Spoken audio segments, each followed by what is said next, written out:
Hello and welcome to another content creator roundtable. We'll be having a couple of content creators come on and talk about their experiences creating content and maybe give a couple hot tips and tricks that they've learned along the way.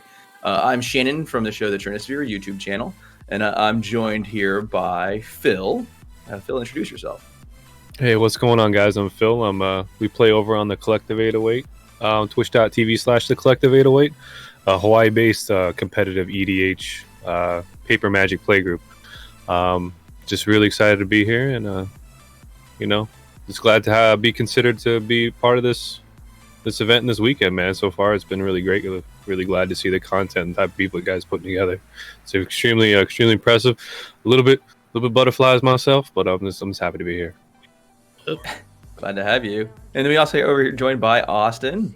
Hey, well, I'm back again here, joining you guys for more conversations and more, not as much the in between or the gameplay, but the conversation is good. It's nice to talk with people. I had a interesting thing, a flub, which I will bring up. I'm not usually one to, talk about mistakes, but on Friday I got CNC Power Hour mistaken for you, Phil. And I was like, yeah, they do competitive EDH. And I'm like, and then he's like, well, no, that's not true, says Christian. He's like, 0%.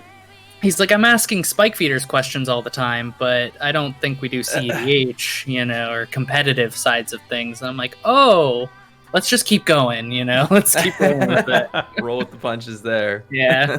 And then of course we have Brandon. Yeah, I'm Brandon. You guys have seen me throughout the week. Hopefully there's no introductions I really need to do here, but I am a host at MTGLexicon, and looking forward to more discussions. Yep. And then we'll probably have a few more guests joining us as this roundtable goes on. So let's just dive right into some of the questions about content creation. I'm sure some people are curious themselves. So let's talk about the pandemic that we're in currently. Have you guys noticed it being a hindrance or a help to content creation? Maybe the amount that's being created, or the drive for people to learn new technology? I guess I'll start us off. In particular, when it came to our content, we tried to focus already on the Moto gameplay, so that helped out a bit. We had actually done a big push for webcam games about a month and a half to 2 months prior to everyone kind of being at home. So as things got started, I definitely noticed with our content and with some of the people in the comment sections, we got a lot of influx of like, hey, how do you do this? How do you set up a webcam game? I need to be able to stay home and stay safe and, kind of figure all that stuff out. And, I didn't have any material out to kind of, give people information on it, while I had given it to other content creators in kind of the inner circle, and I'm willing to walk people through the process that we use for that.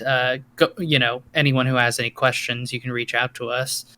Commander 99, I don't think I introduced the type of content we produce. It's casual gameplay.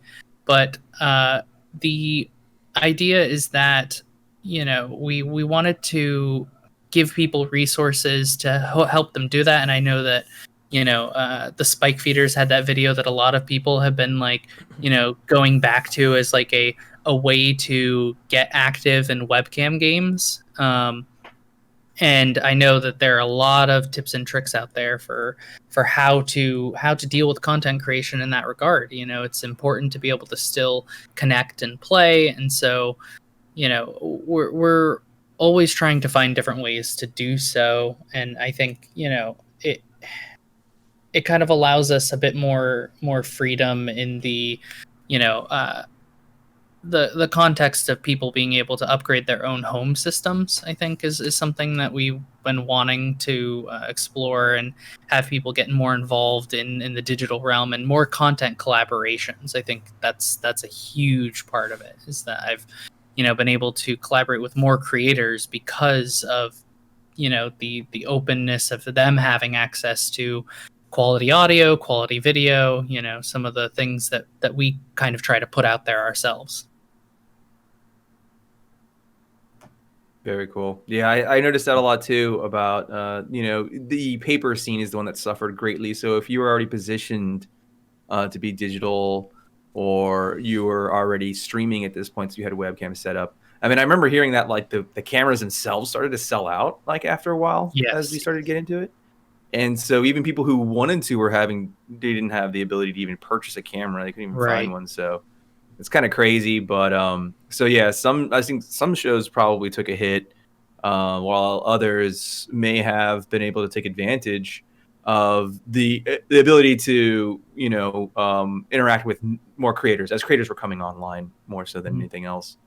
2020 was a year that we definitely wanted to become or start doing this remote gameplay instead of all paper, so that we could interact with more people. And then that was before we ever heard about this pandemic, so the timing was pretty good. But honestly, at the same time, the pandemic itself somehow in some strange way, it should have been the perfect opportunity to create a lot more content. You're just stuck at home all the time. I was actually, in fact, furloughed from my job, so I had like plenty of free time to be working on stuff. And for some reason, I just couldn't find the motivation to do so. So like it was the perfect storm of all these different things, and yet we didn't strike while the iron was hot per se. But now I'm starting to feel a lot more. Just getting to talk to everyone else about their content creation is getting me excited to start getting back into it again. But Brandon, how has it affected the dive bar of the EDH? It hurt a lot, I'll be honest. When it first happened, we, being in California, were hit with all of the crazy legislation. No more than 2 people in a certain amount of space and a bunch of other stuff. And we are in person, we drink, we talk shit. We are face to face with the people. And to us, Commander is a game that is played with friends. It's played, looking at the person across from you, because it's hard over even just a voice chat to convey, your body language. And so for us, it was a really big hit. We had to do a quick shift, and although things like Spell Table came out and stuff like that, we decided to use a different method of connecting, right? So the biggest issue that we had with Spell Table was compression, right? So if someone's internet goes up and down, then you get like that pixeled spaghetti, and then it doesn't look great. And the biggest thing on our channel is high quality. And so we went with RTMP, but it had its own issues. There's a learning curve to using OBS for people who have never used it before. And so we would have to walk people through how to set up their OBS to stream to us. And then you have the issue of the delay, right? RTMP, although it has a higher quality, it's got like a 7-second delay on it in most cases. So yeah, then you got to deal with audio and video delays between the two, and that introduces whole new problems. And so for us, it was this giant issue that was pushed on us that we weren't exactly excited about as soon as COVID hit, because we weren't ready. We weren't prepared. Everything we'd done was like in person. We got 4 beautiful cameras on the ceiling that just point straight down, and then you just throw half of them away. We had like face cams. We had 4 microphones on the table. Just throw half of everything away and move to like this new platform. And that's where we ran into issues, because we still do 2 people in person. So for us to run something like Spell Table, we got to have like 2 browsers open. They've got to have like the same feed, and then they got to have 2 different cameras, and that's really taxing on the machine. Not only that, but the data that comes and goes. And if one browser drops the camera, we got to refresh that one, and the other browser drops the camera, we got to refresh that one. So it really hit us really hard when this came through, because we just were not, we just weren't prepared. We weren't ready for that kind of hit. So we're coming back from it, but we're still sticking to the RTMP because we do want to push that high quality. So yeah. So before COVID, you were not doing RTMP streaming. It was something that you kind of adapted to during the pandemic. Yeah, so we had like a 1 RTMP server at the time that we were testing with and playing with to get people. Like Austin came in, we've got Phil that came in, and a couple of people that were using it a little bit prior to the pandemic. And as soon as the pandemic happened, it hit us really hard. And it was something that we hadn't tested out or fleshed out as a process, but now it's a little bit easier as we move forward. But there are some struggles with it still. So yeah, definitely. Well, Phil, I know you haven't been in the content creation game for a huge amount of time, but have you seen any changes or noticed any trends, or have you guys in Hawaii heard of this pandemic thing? Yeah, we have. Tourism definitely is a giant revenue source for the islands, and it took a massive hit. I think our unemployment rate's over 40% now. It's pretty rough. Yikes. I work in infrastructure, so people still need internet. So I was fortunate enough to be more so than ever now, right? Yeah, so a lot of like bandwidth upgrades, this and that and the other, upgrading all the back end stuff. So everyone's working from home now. So fortunate enough to still be employed. With our content creation too, we kind of just started really to get going, making our Saturday night matches and games into content. We'd like, I would want to say maybe a month before, like the four of us like, oh, we can do this, bro. And we're like, yeah, let's go Home Depot and get some PVC, bro, and let's build this shit, man. And like, we had a couple webcams left over because I used to stream, like PUBG and all that other kind of stuff. And another guy had his thing, and we had my old laptop, and like, first couple streams went great, and then boom, COVID hit. It's like, okay, pivot, hard pivot right there, and just start going to the webcam games. And then not all of our play group has computers and internet and webcams, so we had to go with GoToMeeting. So we do like a dual phone setup. Like one guy will have a phone overhead, and he'll have his other phone as the game state. And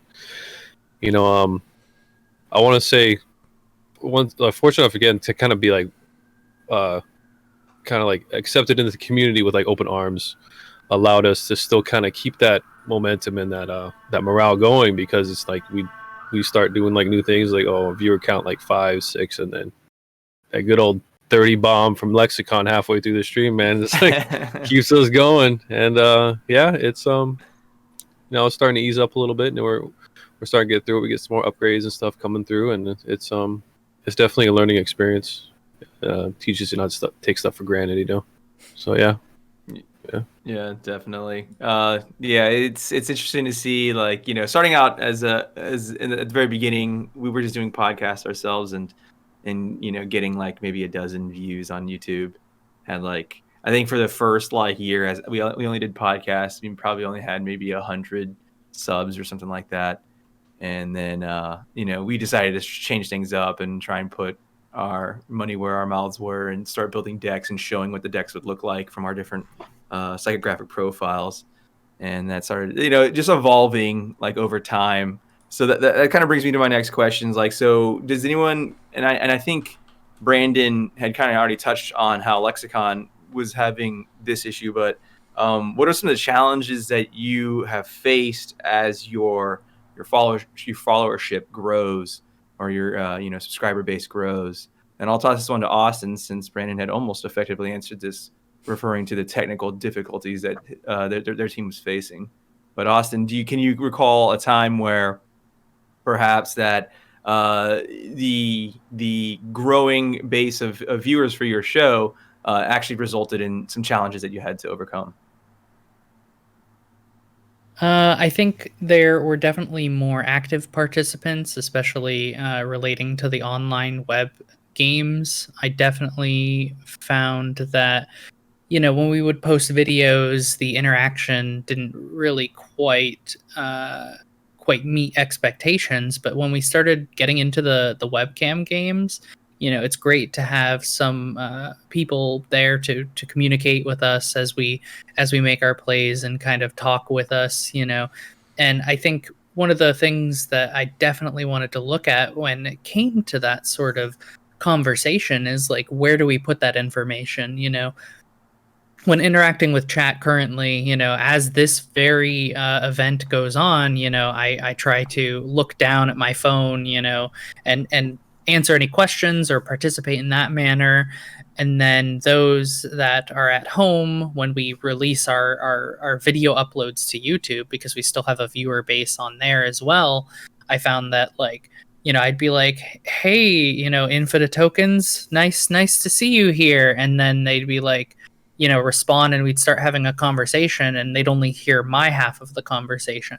The other half wouldn't be there for the viewers on YouTube. And so we tried to like, update our setup and change it to where we could include some of the conversation on screen so that people could participate in the chat after it happened, as well as some of the other things like, balancing life totals and all that stuff. We were doing that without access to something like Spell Table, originally, where I would go in and I'd type everything out. I'd manually change the life totals, manually find the card images. We were trying to do it to where we even had 5 people so that I could do that in the background, similar to kind of what Brandon's doing here and what I've been doing a bit with interacting with chat. It's like you're just kind of like there while everything else is going on, and they're participating in the game, and some of the conversation. Yeah, we had the same kind of issue where we initially, when we actually started trying to stream just our normal EDH play, like we used to play on Friday nights, so we would just stream one of the games. Why not? That's kind of sometimes it's a beginning mentality for streaming is, why not just put this on the internet? We don't have to really care about if there's viewers or not. But if there is, it's great, but we're not going to like change what it is we're doing for the viewers. We're just going to put it out there. And we came across a lot of challenges because almost inevitably the first thing is, man, I can't see your cards.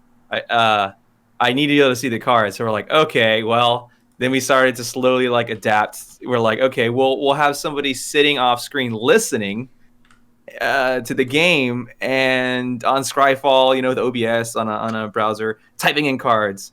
Unfortunately, we picked the person who's like the worst speller of our entire group, so it was disastrous. In other words, it didn't work half the time. Usually it was a card not found would be the image that everyone would see. So we're like, well, we can keep working on this and getting better at this, or we can just focus on YouTube gameplay. So we kind of dropped streaming after a while because we found it to be pretty difficult. Also, it's a bandwidth hog, as we found out. Like, if you just don't have good internet, right, it is not even worth it to try and put that content out there, because everyone would be like, it's a potato. Why are you recording with a potato? And it's like, oh, my bad. My wife apparently turned on Netflix in the other room, and boom, the stream's done. It's over. Yeah. So funny enough, to echo what you were saying, I have dyslexia, and so as a producer, people would be like, "Oh, I'm playing this card," and I'm like, you see me typing for like 5 minutes, and I just give up. I'm like, hand me the damn card, because I apparently cannot spell this to save my life. And there's so many times where I'd have to have people just hand me the card in order to look it up, or to add it, or to add the commander info to it. So I totally 100% feel it. And I have grammatical errors all over our overlays, and I have to have like other people on my team like, hey, you spelled that wrong. Hey, you spelled that wrong. So I just like, I 100% feel that. I just thought that was part of the dive bar charm, was that it's like people gave up halfway through. But Phil, have you had any challenges when the Lexicon dumps a bunch of drunken hooligans into your channel in the middle of, I guess, the day? I don't know what the time difference is. It's a lot. So we're the last time zone, I guess, in the big old US of A. So we're about 3 hours behind California. So when we go live at like 7, so 6 hours behind us in East Coast. Yeah. So I woke up at 6 a.m. today. We finished thank you. about 4 hours ago. Yeah, no problem. Oh, I got kids. I don't get any sleep. But yeah, when we first, because like I said, we're still kind of we're about 3 months in. We just got our first Twitch payout, so we're still fairly new at this. Yeah. So nice. When we first did it, it was like, oh, we'll use my old laptop, and then we loaded up OBS, and the computer was like, oh, like, OBS and a browser. No, we're not doing that right now. So, and then kind of just luckily we had a couple other people in our play group that did have some tech. My man Taka, huge help.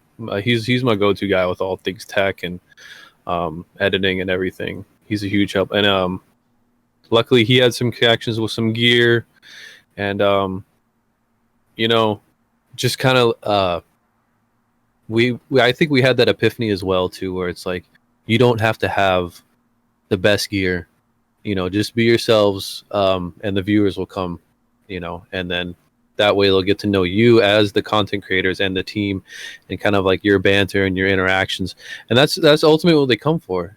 I feel it's like I feel we do fill a niche of MTG that we play paper, EDH, and then part of it too is like we fill a niche of the niche by playing competitive. So even more having like game state clarity is it was like a big thing for us that we wanted to strive for. So just kind of getting that going, and then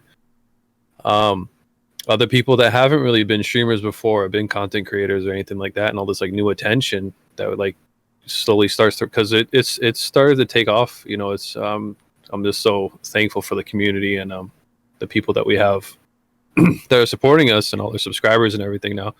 But some people started taking it. It's like, oh, have a couple sit downs and just kind of refocus on what we want to do and why we're here. To have fun together. And just share our experience and our game style. With people. We don't need to be, the whole like big-headed thing or whatever. So I think part of it was like technical, part of it was like personalities too. But just gotta eat that humble pie, man, and just be boys. Just For sure. Yeah, 3 months in, it's probably like everything feels like an unexpected challenge, right? You're just like, what the hell is wrong with this now? Like, how do I get this thing done?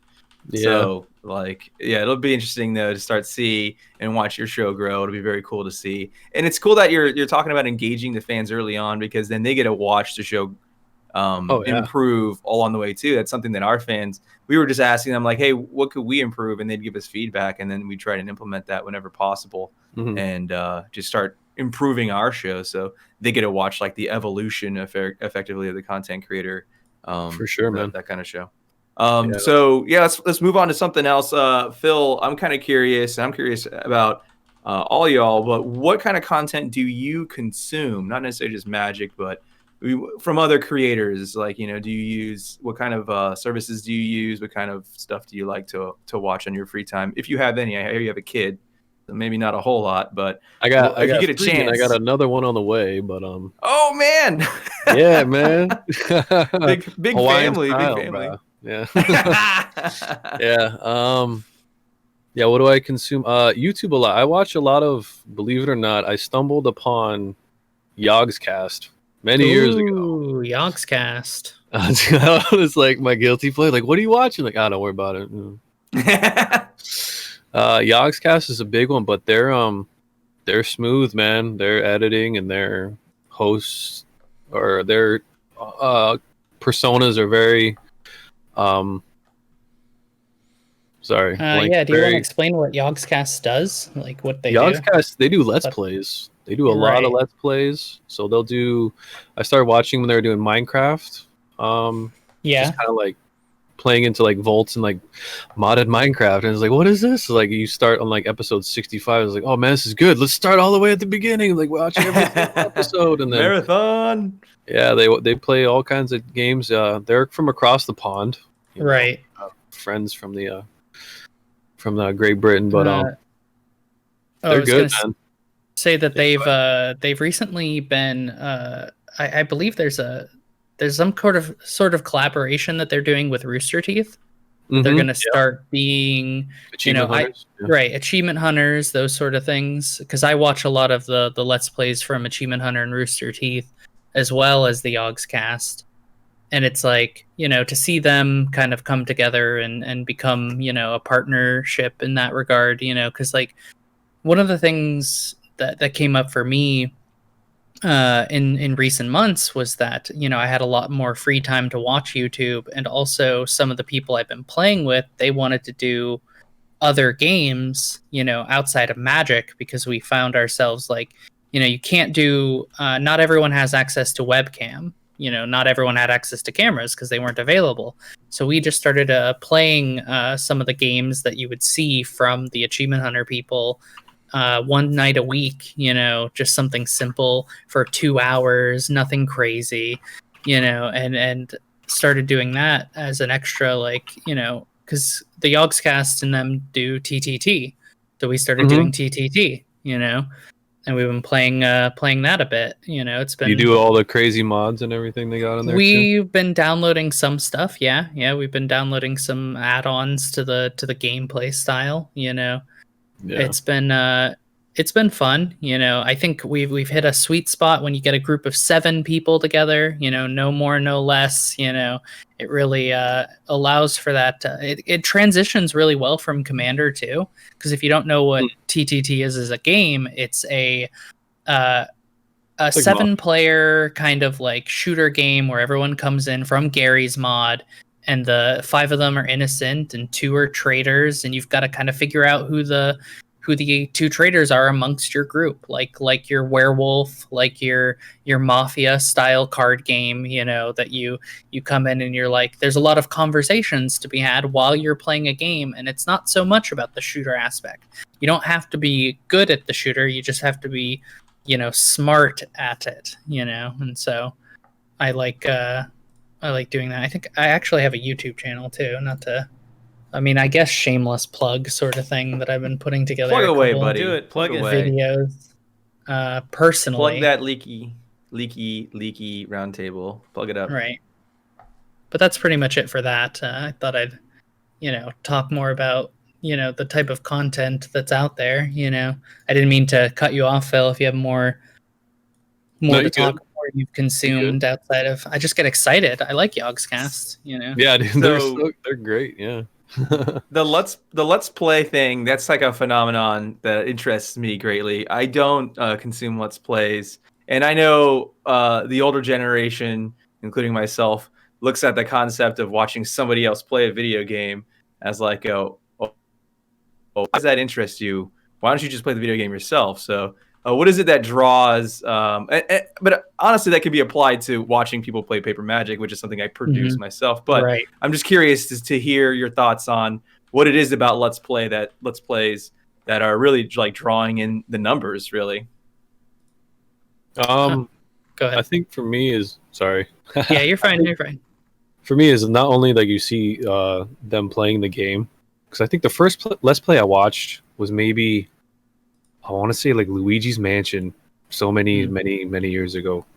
And that was just kind of seeing this guy play and like hearing him talk. It's like, well, I never knew about that part of the level and like stuff like that. But with the Yogscast, it's really the characters and just the hijinks they get into. And then, you might have, I know I have like a go-to, my homie, his name is Zero Hitachis. He streams Destiny, and like we play Apex together.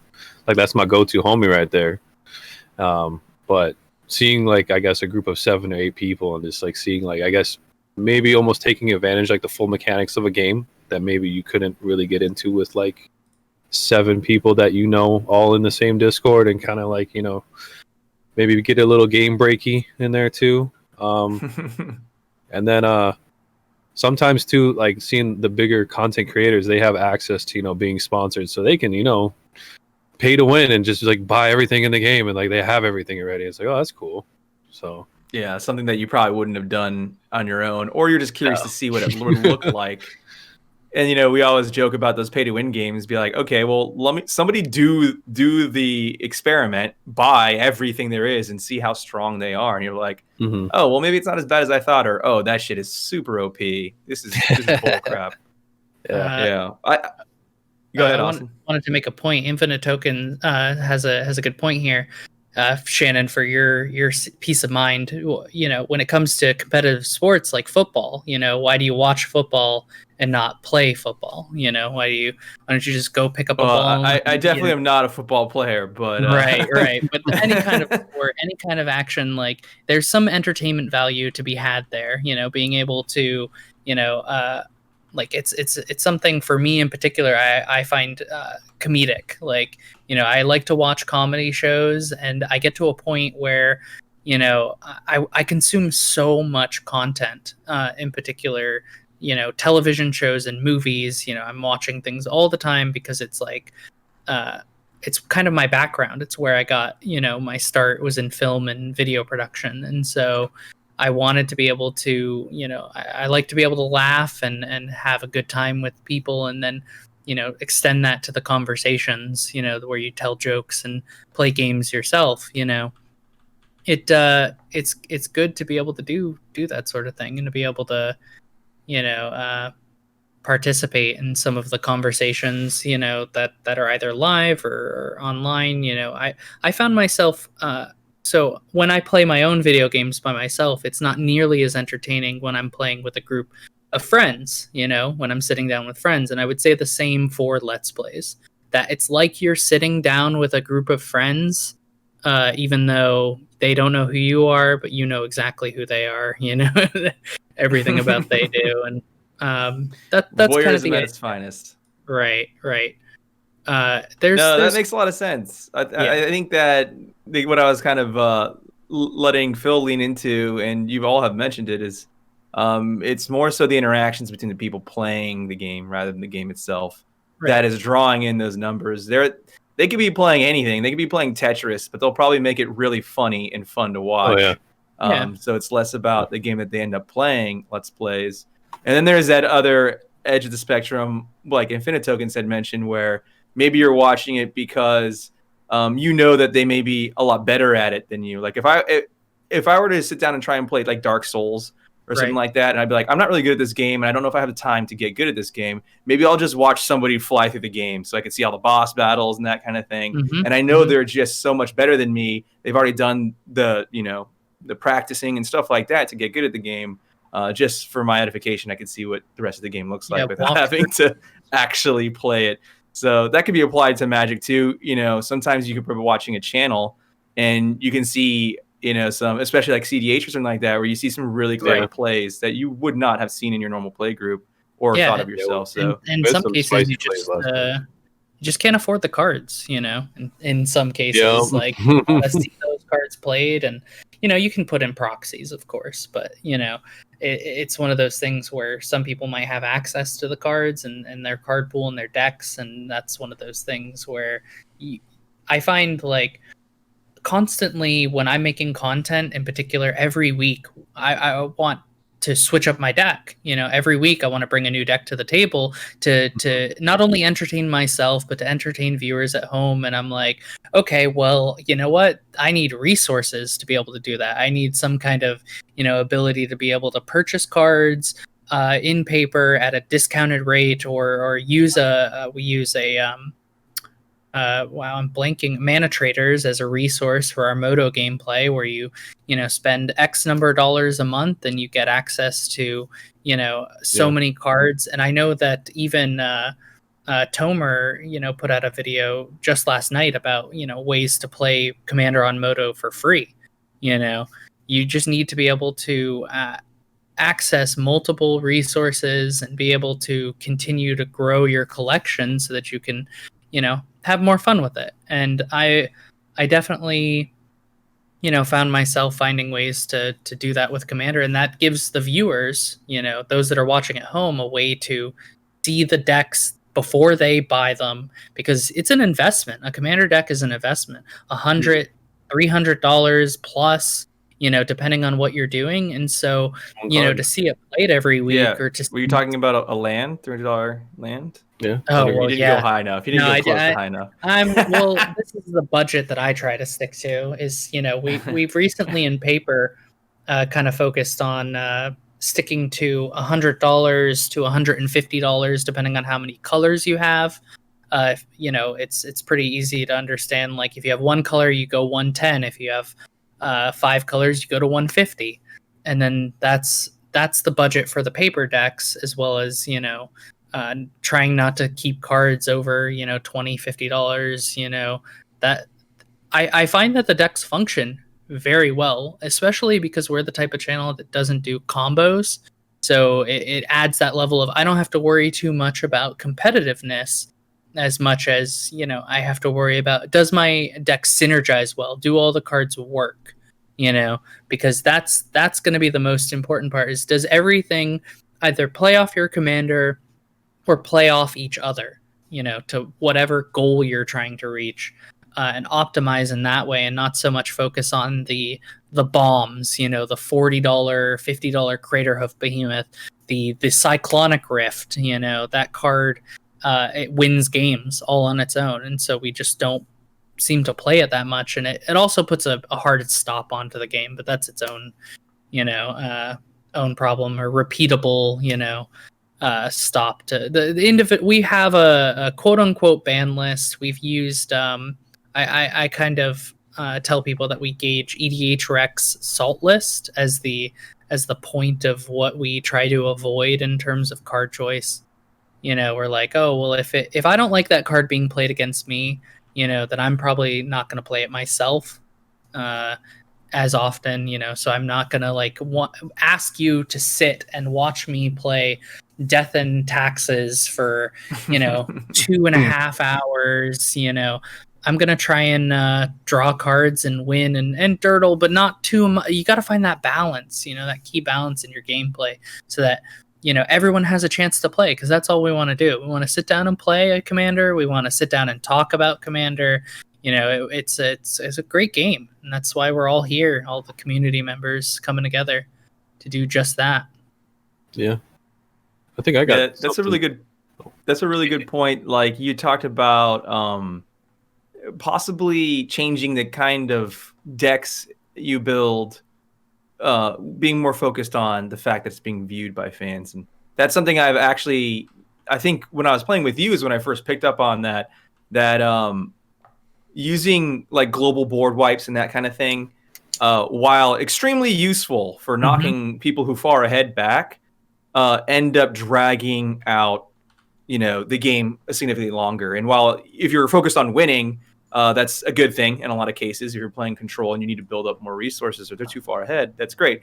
But for the viewers, man, you could probably track people stopping watching the channel right around the time board wipes occur. They're just like, I don't got another hour to watch this thing.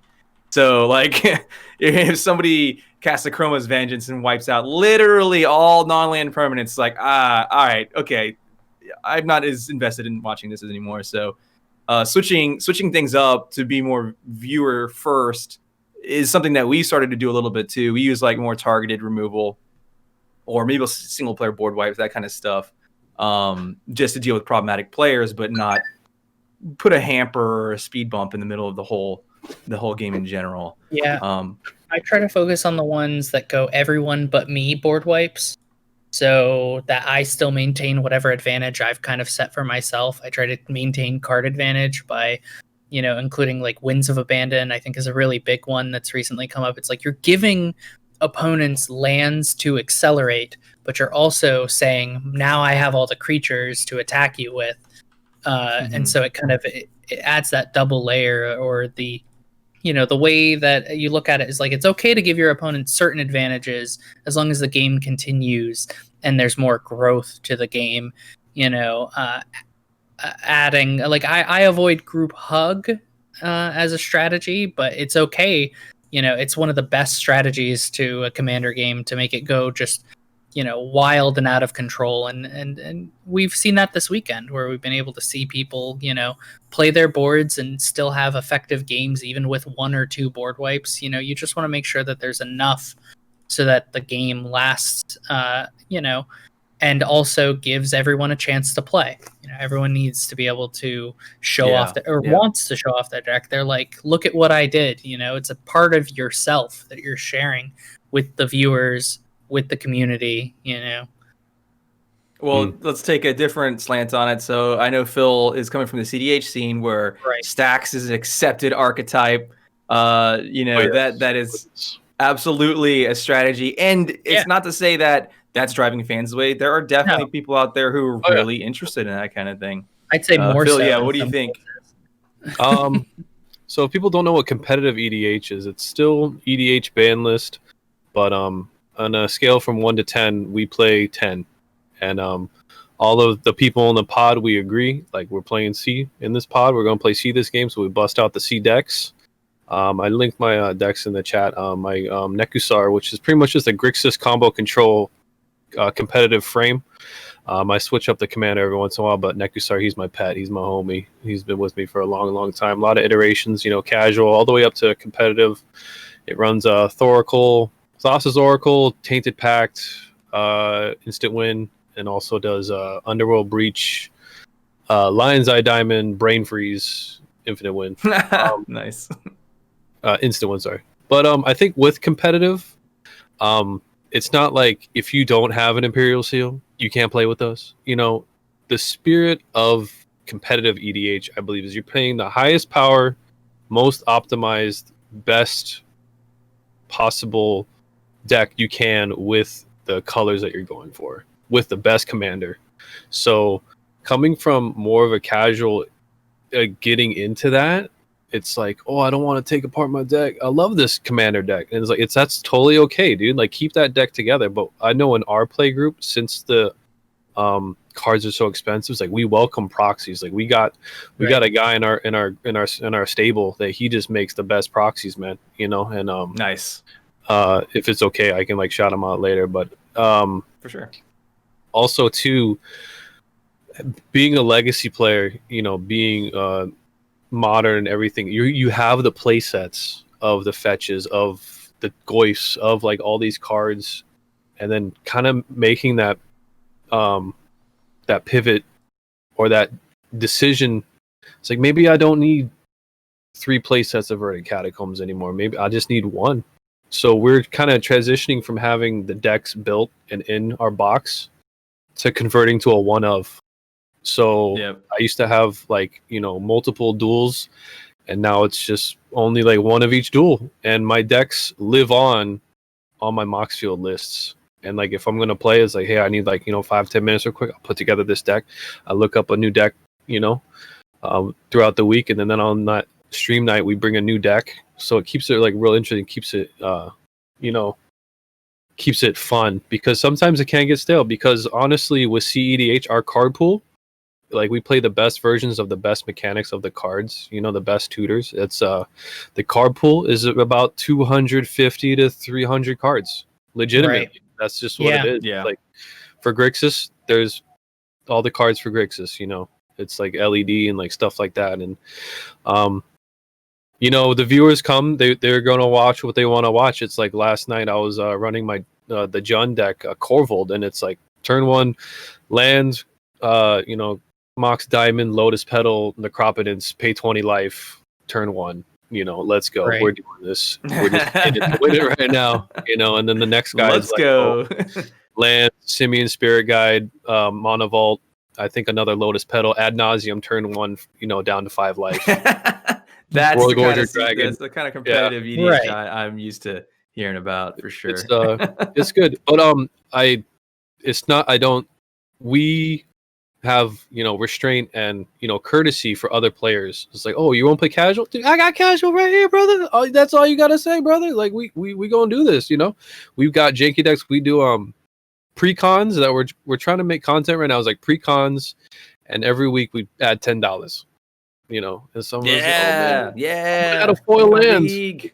So like we're trying to do a Pre-con pre-con league like that. Fortunate enough to be considered by Lexicon to come and play like other like casual decks with them, too. But it's whatever you like, man. If you like it, if you like seeing it, the competitive stuff, that's like kind of what we bring to the table. But it's all about, if you just have fun, that's what it is, really.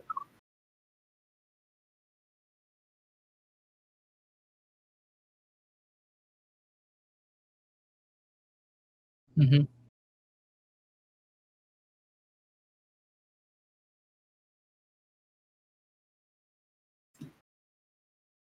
Mm-hmm.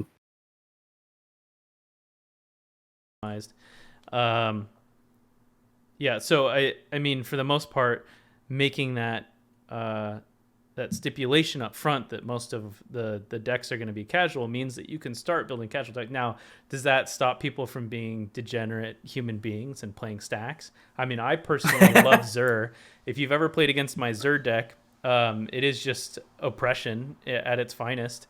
And I absolutely love it. and everyone hates it, and I'm the first to die. And as soon as it's like 3v1, I've already won. Like, I don't even have to win the game as long as the whole table's against me and I've reached arch enemy. Like, Yes, I'm done. you did it. Like, I've hit the perfect spot. But that's an expectation that we set, that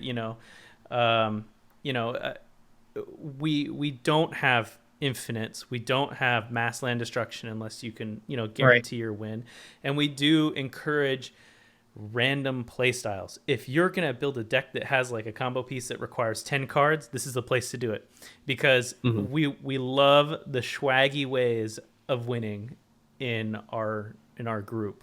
We definitely promote that as much as we can, because you see unique plays, you see unique interactions, you see cards that they talk about underrated cards, but you look at CDH and you don't really see many of those underrated cards being used.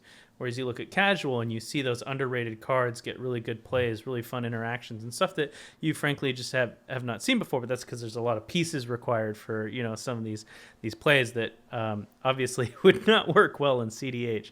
But setting that kind of precedence that we're here to have fun, and that's what we're going for is also great. And it same echoes with the CDH side. When you come to the game and you're like, we are gonna go.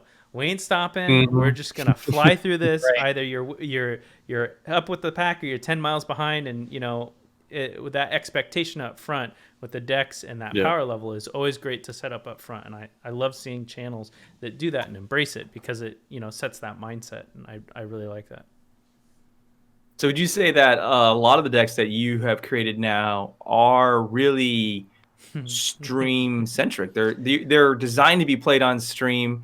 Or maybe just for viewers, not necessarily on stream. There's a new emerging concept of, hey, let's play a stream friendly deck. Let's not cast Praetor's Grasp and try and look through somebody's deck. Yeah. So when you're living in a different state as them, I would say year 2 is when we started realizing that people don't want to watch us play with ourselves. Right? People don't want to watch us start the game over on turn 15 by blowing out every land and every permanent. So we've really catered our decks for the viewer's experience. And you can ask anyone that's on our stream, like, how long does the average game go? We tell ourselves 45 minutes. We're going to do this in 40. No way. It never happens. It always goes to like an hour and a half, 2 hours. And the reason is because people are constantly board wiping and then bouncing stuff. And so if you notice in the history of our gameplay, we used to do a lot of counters, a lot of bounces, and a lot of board wipes. And you look at how our meta has changed in our play group, almost no board wipes, almost no, like, cyclonic rifts are not frequent anymore. Right. And it's become more of kind of like, who can get the biggest power on the board and just slam with it, and not do the constant removal or constant anything that would hinder the speed of the game itself. And so it's a very unique play style that I've seen specifically with us, because when we go to other groups or talk to other people about how we play, they're just like, well, why not just use a board wipe? And we're just like, dude, that was like 2018. We're like, dude, board wipes are so anymore. old school. We were on Ravnica 1 when people board wiped. Come on. Yeah, and so it's funny because we now have this more interesting playstyle where things get more intricate and more like weighted, and you see this giant like crescendo to a lot of these decks, and then you just see it just things happen in the last bit. The great thing about our games is it typically finishes after the first person dies. It'll finish between 1 and 2 turns after, and then it just goes like quick as soon as the first person dies. And it's really nice to see that, because you see a lot of people's interactions kind of coming to the same crescendo and kind of the same point, and where everything converges. And that's been something that has taken time for us to do in our play style and our deck style that has really changed. Now, I personally, all my decks are trolley decks except for my dragons, which is just 100% aggro. And yeah, no, that's it. All my decks are trolley dragons. The rest of them are just hot fire memes. Yeah, pretty much. Like one of the other hosts, they said it was really funny because they'd never seen anyone do it, but I've managed to build control into every color of my decks. I've got an Orzhov control, I've got an Izzet control, obviously mono blue controls. I want to see this mono green control. Is it like fight dot deck, fight me dot deck? I hate green so Yeah, much. it's gotta be like Argos. If I made a green deck though, I would have it just nothing but control-y. And so Nice. Even my dragon deck, I have a dragon tribal deck that is actually a little bit control-y, and it's funny to see because no one expects it. But yeah, I've got like a mana drain in there and like a couple of other things. And there's a cool hot tech that someone told me about that now I run mana drain in beefy decks, and the main thing is it's for ramp. And no one thinks about it that way. They just think of like a good counter, but it's for ramp. If you're running big, thick, heavy creatures and you do a mana drain, that's extra mana on your turn that you get. And so, true. Turn 5, if I mana drain, the next time around, I'm playing Dragon. Mm-hmm. Right? Because I'm going to counter the biggest spell I can, and I'm gonna get Dragon out on turn 6, and people are just floored immediately when you slap Dragon down on the battlefield, and then you swing with your other dragons, and you're like drawing cards, putting shit back on the battlefield, throwing extra dragons around. Like people just don't expect it. Right. And those are just kind of things that we love doing, and that's kind of what we kind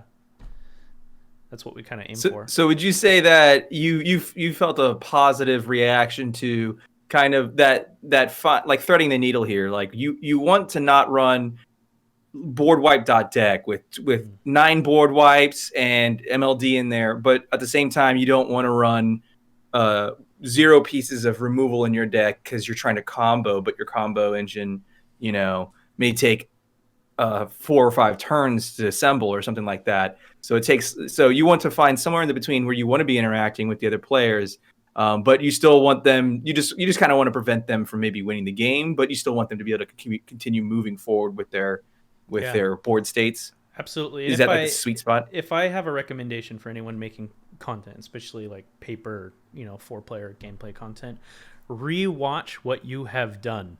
If you find yourself clicking on that fast forward button, guess what? Everybody else will too. And you want to make a game that people are going to want to watch start to finish. You got to change the way you play. You got to change your decks. You got to make it interesting. You got to keep people engaged. And if you build a deck that's just board wipe deck, people are going to start skipping through it and just be like, okay, when's the next board wipe? All right, whenever, blah, blah, blah, right? And if you want to keep it interesting, you got to make interactions that'll make you think, that'll make other people think, that'll change the game, that'll, force people to be a part of the game instead of just kind of like, okay, next board wipe, okay, everything's getting countered, what's the point? Like counter.deck is no fun to watch either because no one's going to do anything, no one's going to get anywhere, the counters are just going to go off nonstop, and that the game's just going to take forever. And so I highly recommend for anyone, watch your gameplay, watch what you're producing, and if you find yourself trying to skip ahead, then you got to think about your content and how you can make it better in those instances. Very good point. That's something I should take to heart too. Although I'm one of those people who hate the sound of my voice and I'm the most critical person of my work. So I'll just be like, I can't stand to watch this trash. But anyways, I think that'd be a good segue to talk about the next question. And I think you might have hit on it a lot. And it was a really good point you had. But what would be the most important decision, single most important decision that you think you have had to make or have made about the content that you create? And you'd mentioned a lot about being viewer first. It's all about their experience. We talked a lot. So like I should emphasize again, and I meant to earlier, there's no correct way to make content, right? Like we have even here right now, we can say play a deck that's powered down. But of course, Phil's like, I can play a fully powered deck and I can still bring in views. There's different groups of people out there that we all are interested in making content for. There's no universal correct answer.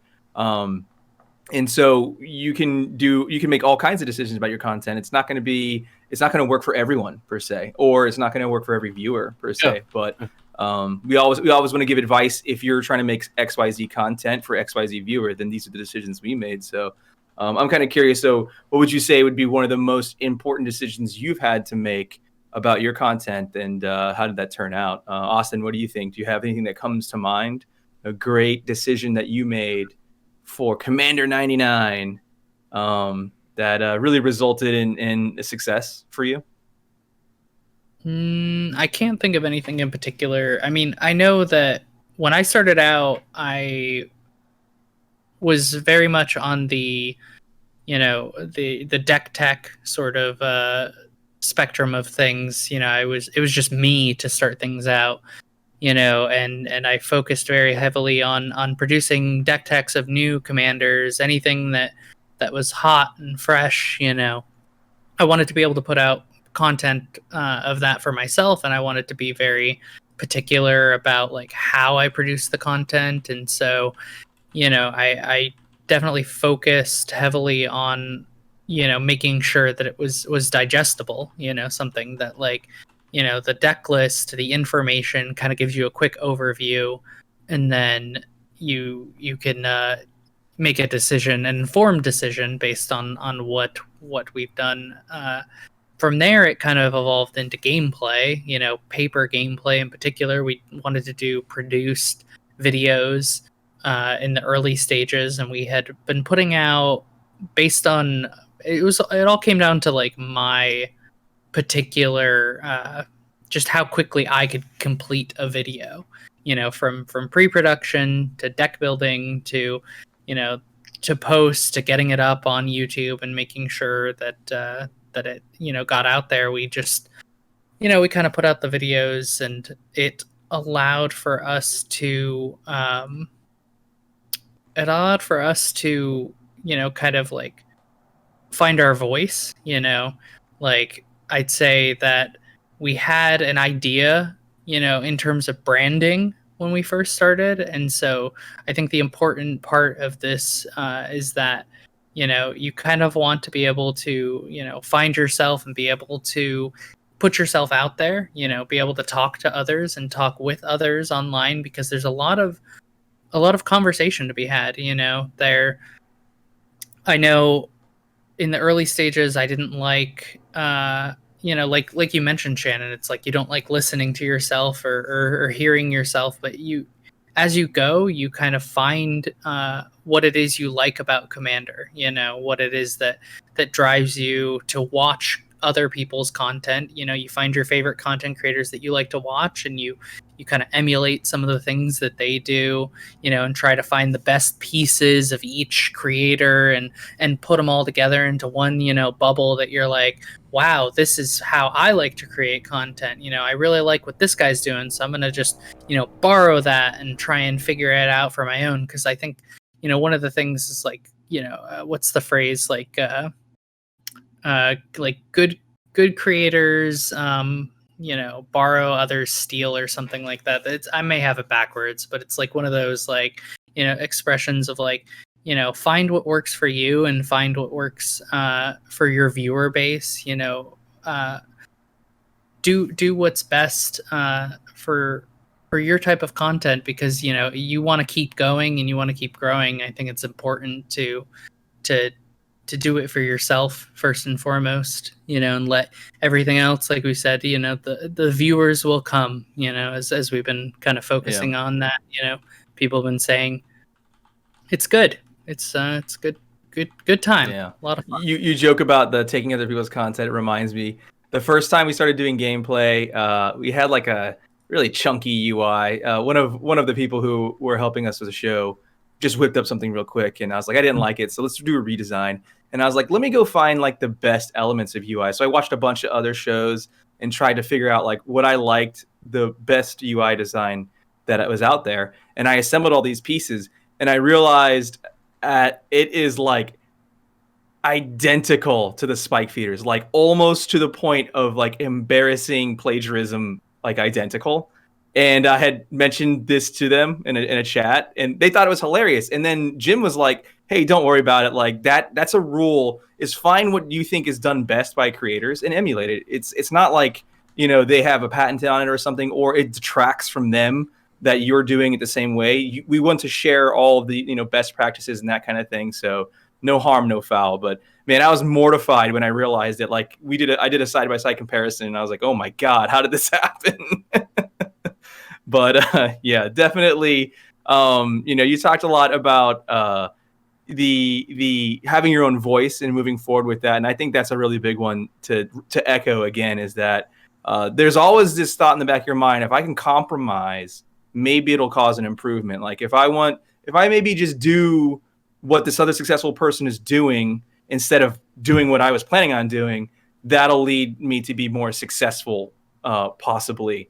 And that's, I think every creator is probably going to be struggling with that at some point. They just want to improve their game, and they may think that maybe changing, their voice might do that. And I think there's a lot of creators out there nowadays, so we just want to carve out our niches. We want to find an audience that doesn't have a voice, not try and steal the audiences that are represented, and try and combat the monstrous monolithic like Commanderverses and Command Zone and stuff like that. Like they have their audiences and they're making great content for those audiences. So let's find those audiences that don't have a show that they love because they don't feel like the style of play or whatever the content they're interested in seeing is out there yet. But Brandon, did you have any thoughts on? I know you had already talked a lot about the decisions you made, but I was hopefully stalling long enough that you could grace us with another one. Honestly, I don't think there's anything new in that from what I talked about yesterday with Sheldon, which is the biggest decision I think our stream ever made was the awkward sit-down conversation about us choosing the direction we want to go with our content. Do we want to, cater to, what's out there now? Like no cursing, no drinking, making wholesome content, and kind of emulating whatever all the other famous people are doing. Right. And we made the decision to go the opposite. We made the decision to drink, talk absolute shit, and play casual Commander, and be true to ourselves and what we're doing to make a honest, no BS community, right? And we're open arms to everyone. We don't limit, we don't like you because you're one way or another. Oh, you use language that is offensive. Obviously no bigotry, no racism, no nothing like that's allowed in our community. But man, if you got a sailor for a mouth, bring it. That's you gotta be you. And if you can't, and if more you fuel can't for the do fire. that, it puts you in an awkward position. You see a lot of like content creators that are like, we can't have you on because we don't want you to say those kinds of things. And then you feel kind of limited and you can't just be yourself. And sometimes I use some verbal grammar. Sorry. Colorful words. Yeah. And I have to catch myself sometimes in some of the things that I say, even though we're pretty open. We do try and build that atmosphere of just being transparent. And so that was the hardest decision we made, is because that really hinders our growth, right? I can't tell my niece or nephew or my uncle, hey, why don't you watch our stream with us? And then I'm over here like, why don't you, I can't get detailed like that with my family watching, which means that it's the same thing for everybody else in their family. And so it definitely makes it difficult for us to spread that out. And so we knowingly did this, and we wanted to keep it going because at the end of the day, we're the ones that show up to stream, to play, to have fun. And that's what we want. So that was the hardest decision I think that we made in what we do. Just mainly to emphasize that point that, you gotta love the skin you're in, you gotta do what you love. Yeah. Phil, anything that comes to mind, a big decision that you had to make about the Collective 808? I think touching on how you kind of find that niche, that I found that out also, especially like streaming back in like Justin TV days, like when the wild west of streaming, when it's like if you could carve out your niche, man, you're good to go. And then it kind of exploded with you got the Shrouds and the Dr. Disrespects and all this stuff, and like they're good at the game, but then you got everyone's like, oh, I can totally stream too, dog. It's like, I was like a webcam, and it just really saturates the market, is when it goes to, like shooting games and stuff. So, but also just be yourself, just be yourself and have fun. Because if you stop having fun, then it's like, what's the point? Yeah, it's a job then. Yeah, and then moving from like a solo stream to to this like collaborative, like a team, like with all my homies and with the collective 808. It's knowing that you can do it, but at the same time maybe empowering someone else and giving them a chance to do it, and like that confidence boost that you could have to build them up, and then they bring that new energy, like, oh yeah, they're stoked to like, you know, do this, or they want to run the Twitter, or they want to, you know, do this, they want to you know, bring this and like their ideas to the tables. Like maybe they're more timid before, you know, and right, having that opportunity to just like really just keeps us all going together, which is, I think, is really great. And you know, I know with C, it's sometimes has like a negative connotation. It's like, oh, it's not like true CDA, it's not true EDH, like this and that. And it's like hard to get into, but when we play, we can all hang, you know. And it's like you going for the counter spell. It's like, oh well, I got my backup counter spell right here. I'll Flusterstorm. Oh, your Flusterstorm. I'll pack negation. Homie from the other side, he's gonna throw in a mental misstep, and then the other guy, he's gonna pyroblast something, and it just gets crazy. When someone has a I don't envy your stacks. The stacks you have to like display on the screen, the levels of interaction. Oh, yeah. Like Yeah. regular casual EDH, what you get a counterspell that you might counterspell a counterspell, but in CDH it's like while your trigger is on the stack, let's go. It's where everyone's about to unload their hands. Oh, in response to your top activation, I'm gonna crack a fetch land. It's like, oh, in response to that, I'm gonna cast silence on you. It's like, oh, okay. The Narset's reversal. My own silence, because you're going to counter my silence. Cast silence again, stuff like that. It's crazy, man. I love it so much. It's so crazy. Yeah. And wild. But you know, having that niche, of like people want to see it, and like they want to see the good magic. You know, just like with sports too. Everyone watches the Super Bowl. They're the best players like of the whole entire like league. And I'm not saying like other like casual decks aren't great, but you know, to see that the high powered, like, you know, true magic, like we don't really do politics, man. It's like, oh, you killed me last game, so I'm gonna go for you this game. It's like every game's like clean slate. You the highest threat. It's like, I'm sorry, brother, you're about to draw 20 cards. You knew what you were getting into. Yeah, like you better bring the backup. Yeah. The aspects of the other formats, you know, your standard, your modern, your legacy, and just bringing that into EDH and making it, you know, another competitive format, but with a twist, you know, with that extra 2 players, you know, like if all card games were played like that, you know, it wouldn't it would be a different type of look at things. I think this is kind of going to go off topic, but there was something I saw recently in a Pokemon game that they tried to do something similar where, you know, it's usually a 1v1 type thing. And then they had like a brawl arena type thing where each trainer had 4 Pokemon, you know, and they fight each other across the table. You know, it's just like it adds a different element to it. You know, the conversation is something that can be there, but it doesn't necessarily need to be. You can be like, I'm just trying to win. I think I have the best cards. I think I have the best position. So here we go. And it makes for some entertaining games. You know, I watch some CD content. I definitely did more so in my earlier days of content creation, was consuming, you know, the Lab Maniacs and as the Spike Feeders, you know, came to be when they do their competitive weeks, you know.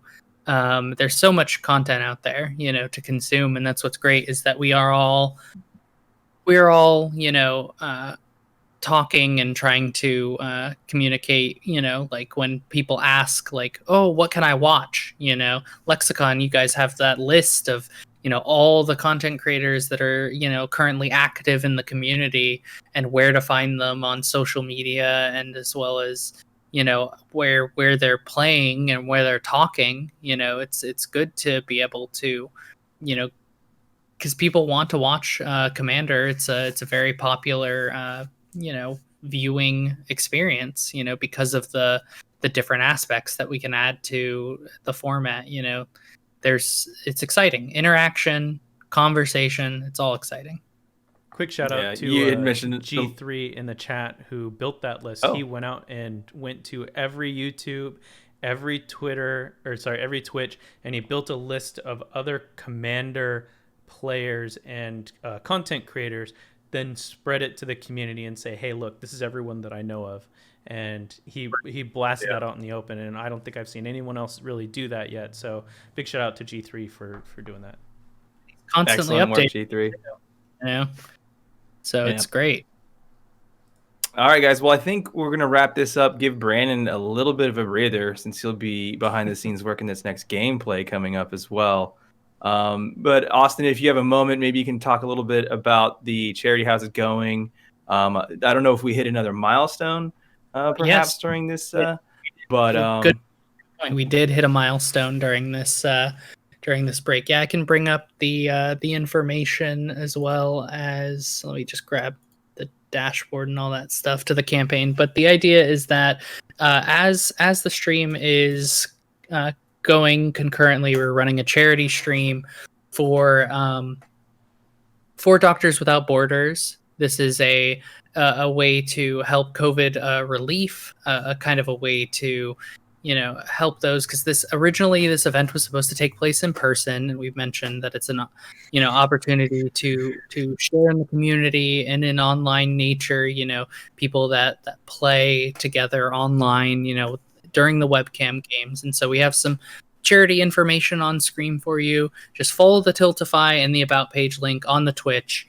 Donate the minimum of $1 to enter. We have tons of things to give away: playmats, decks, boxes of Ikoria coming up, and you just participate in the donation and you enter for a chance to win some of these items.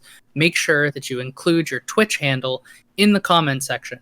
The Twitch handle is important because that's how we're going to get in contact with you once the campaign is over. We've extended the campaign to the end of the week. It's going to be next Monday that the campaign is going to end. So we'll be reaching out to people. We'll be doing a random draftful style giveaway, so that we'll give you the information, how to get in contact with you, how to send you the product that we're giving away.